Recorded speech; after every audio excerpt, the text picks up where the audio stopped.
Oh, yeah. Welcome to Shutdown Tuesday. Happy Tuesday to you. Welcome, Badger Brothers. This is a fantastic news. Why? Because the government's shutting down. Don't panic. Don't panic. It's not as bad as you think. It's actually a good thing, and I'm going to prove it to you. Just stick around. I'm going to break it down segment by segment within the government, why it doesn't impact your life, and it's a good thing. This is a Bernie's moment. It's a good thing. So trust me. Follow along. I'll prove that the shutdown is good for you, good for me, bad for Democrats, and bad for illegals. Sounds like a win-win-win to me. All right. Exhibit 1. This is from White House Office of Management and Budget. Okay? So this is coming out directly from our government, and our government shuts down today. So the libtards and the Republicans, including a lot of rhinos, amazingly, did not come to a deal to continue the government funding. And what's funny about this is that the government funding bill that's been going on right now has been a continuance. It's been the Biden era funding bill. So it's been all these extra trillions of dollars that will increase inflation. That's why a lot of economists are not happy with Trump right now. Musk was not happy with Trump right now. They wanted a lot of the fat cut out, and they didn't cut out the fat yet. The goal, of course, is either doing rescission packages or actually cutting out the pork itself. By shutting down the government, it forces the pork to be cut off. Now, the Democrats were fighting because they didn't want just a continuance of the Biden budget. They wanted an expansion. They wanted Minnesota, Colorado, California, New York systems to where illegals would receive Medicaid. Okay? That's what they were up in arms about. They shut down the government, they being the Democrats, because they would not give money to illegals. That's as simple as I can put it. So that is why we're having a shutdown. Now, the big question is, how is this going to impact you? It's not. I mean, 99% of you, it's not. There's going to be a few that will be impacted. But most of us up here, we're not even going to notice it. Here's why. So let's get our little finger painter here. This is discretionary. So discretionary is the amount that is going to be cut out, okay? Discretionary means that, you don't necessarily have to spend it. That's the discretionary part. That's your part of your income that you get that you can spend on willy-nilly stuff. Mandatory means this is codified into law. This must be spent. What do you notice? Well, of course, interest has to be spent, health has to be spent, and Social Security has to be spent. Veterans Affairs, there's a good chunk there. We're going to get into it. Education, international. So all this stuff, you're seeing like, holy cow, there's law enforcement that might lose, science, energy, and environment. We'll get into it. Ag doesn't really get impacted at all. And you see defense. Defense, even though it's discretionary, the bulk of it will still keep going. So what does this actually mean to you? We know that Social Security is not going to get hurt. Health and Human Services isn't going to really get hurt. We see these other categories. Let's break it down. So let's break it down. This is where the staff are getting laid off. This is where some people panic. So like with Veterans Affairs, you've got a huge chunk. They really should have kept this exempt. So these are the people exempt. So these people cannot get laid off. So anything with a lot of dark blue, commerce, interior's got a chunk. There's a chunk of defense. So it's looking like for the majority part, you're going to get impacts at Treasury, Interior, Health and Human Services, Commerce, Transportation. That means for the majority of these infrastructures that we engage with the government, we're going to see little to no impact. And you're going to see that those that are being furloughed, they're not going to impact you that much.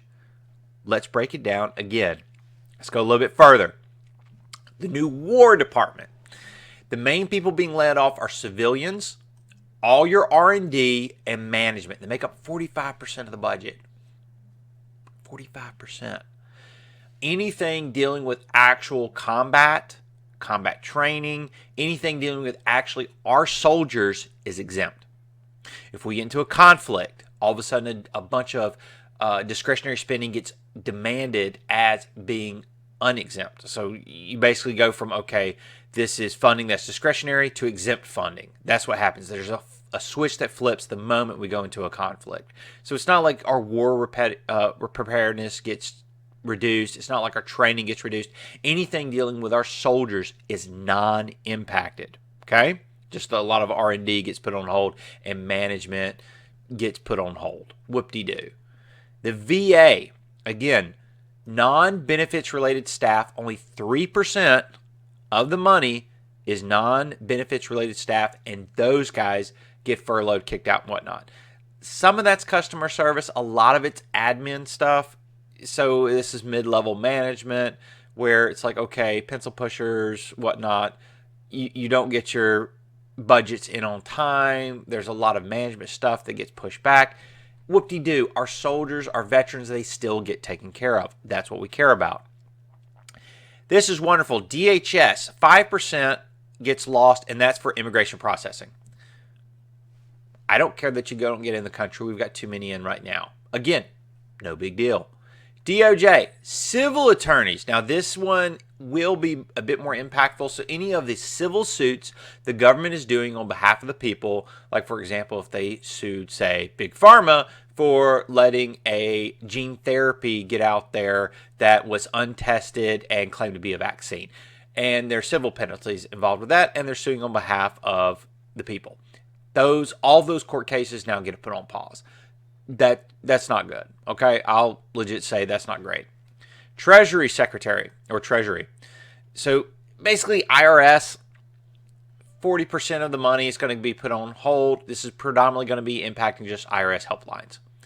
Not a bad time for that to happen right now. Maybe if this was like January, February, March, people would be panicking. But right now, I think we'll be okay. Ag, you pretty much lose all your R&D and grants. Again, not a huge deal. Most of it's mandatory spending anyway, so a lot of it gets going. It's not going to impact anything. This is a great one. Let's not do another COVID, okay? 41% of all NIH and grants get paused. That sounds good to me. I don't want another COVID created. I would say go ahead and pull the plug on that one. CDC didn't exactly do anything good either. Interior Secretary or Department of Interior. National parks, museums, curators only. So all the museums, all of the national monuments, they get put on a skeleton staff. So they still are open. You can still go in various places. Now, a lot of the parks might be closed or national parks might be closed. That is going to suck, and it is 42%. So, okay, that one, that's not so great. So you got your DOJ with the civil attorneys being put on pause, and your interior with your parks, recreation, all that sort of stuff, a good chunk of it being put on pause. Okay, fair enough. Social Security Administration, caseworkers and customer service only impacts 12%. Okay, this is where you're getting into that 99, that 1% that I'm saying that's going to be impacted. For those of you that are receiving Social Security benefits, disability, you're receiving that and you need help. You might have to wait a bit longer to receive some help regarding your benefits. That does suck, okay? But again, that's only 12% of the workforce there, 12% of the budget. Not that big of a deal. Transportation. Who cares? It's all administrative and grants. I'm not going to cry about that. You shouldn't cry about that. And commerce. Oh, they don't get to do their market research where they lie to us about the inflation numbers. Oh, well. Or they're lying to us about the labor statistics. Oh, well.